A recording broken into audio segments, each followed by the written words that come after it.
A'udzubillahi minasyaitonirrajim. Bismillahirrahmanirrahim.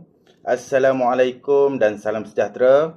Hari ini saya akan membentangkan tentang soal selidik Aggressive Questionnaire Buzzberry. Baik, alat ujian ini diasaskan oleh Arnold Buzz bagi mengukur kecenderungan seseorang terhadap tingkah laku agresif. Matlamat utamanya adalah untuk membantu individu menilai diri mereka agar dapat mengelakkan tingkah laku agresif yang boleh merugikan diri dan orang sekeliling.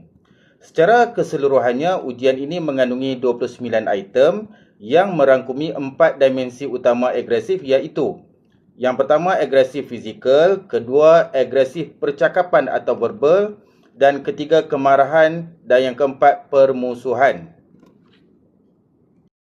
Baik, seterusnya, mari kita lihat bagaimana soal selidik ini dijawab.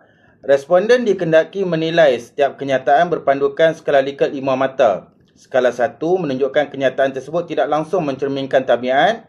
Skala 2 untuk jarang-jarang, skala 3 untuk sekali-sekala, manakala skala 4 untuk kadang-kadang dan skala 5 sekiranya ia sentiasa mencerminkan tabiat atau perangai. Arahannya sangat mudah. Responden hanya perlu menulis angka 1 hingga 5 pada ruang jawapan yang disediakan berdasarkan refleksi diri yang jujur. Di skrin sekarang dipaparkan sebahagian daripada 29 item tersebut. Setiap item telah ditandakan mengikut kategorinya seperti PA untuk agresif fizikal, VA untuk verbal agresif, dan A untuk anger ataupun kemarahan, dan H untuk hostility ataupun permusuhan. Contohnya item kedua iaitu jika perlu menggunakan kekerasan untuk menjaga hak, saya akan menggunakannya. Ia mengukur aspek agresif fizikal, manakala item ketiga pula mengukur aspek permusuhan apabila seseorang meragui niat baik orang lain terhadap dirinya. Seterusnya kita tengok pula bagaimana keputusan ujian ini dinilai. Skor keseluruhan dikira dengan menjumlahkan markah daripada kesemua 29 soalan dengan julat markah maksimum sebanyak 145 mata.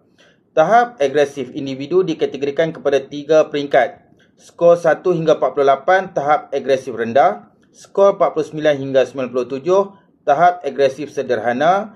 Manakala skor 98 hingga 145, tahap agresif tinggi.